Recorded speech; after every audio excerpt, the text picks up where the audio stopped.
সতর্ক নয়, এবার কড়া পদক্ষেপ। রাস্তা দখল করে ব্যবসা করলেই আইনি পদক্ষেপ দেওয়ার হুঁশিয়ারি দিলেন পুরকর্তা।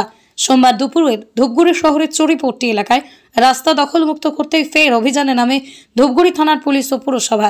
এদিনের অভিযানে পুরসভার board of administrator vice chairman Rajesh Kumar Singh এবং ধূপগুড়ি থানার আইসি অনিন্দ ভট্টাচার্য সহ পুলিশ বাহিনী উপস্থিত ছিলেন। এরপরই পুরসভার তরফে চুরিপাট্টি এলাকার ব্যবসায়ীদের রাস্তা ছেড়ে ব্যবসা করার নোটিশ পাঠানো হয়।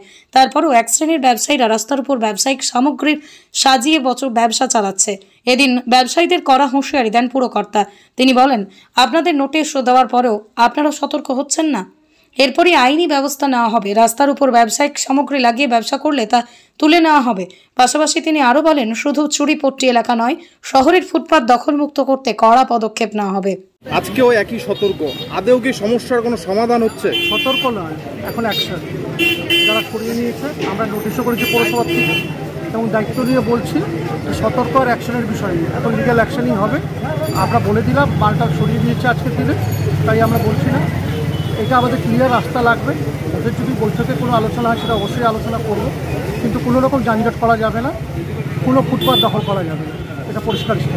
এরপরে কি শহর জুড়ে অভিযান চলবে? এরপরে সব জায়গায়, কেমন চুরিপট্টি নয়, এটা গোটা ধূপগুড়ির মধ্যেই আমরা যানজট সমস্যা দূর করব। আগামী কদিনের মধ্যে টার্গেট আজকে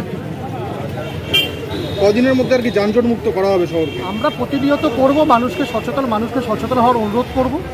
আমরা সবাইকে অনুরোধ করেই বলি, কিন্তু যদি কেউ না শুনে তার বিকল্প ব্যবস্থা করা হবে।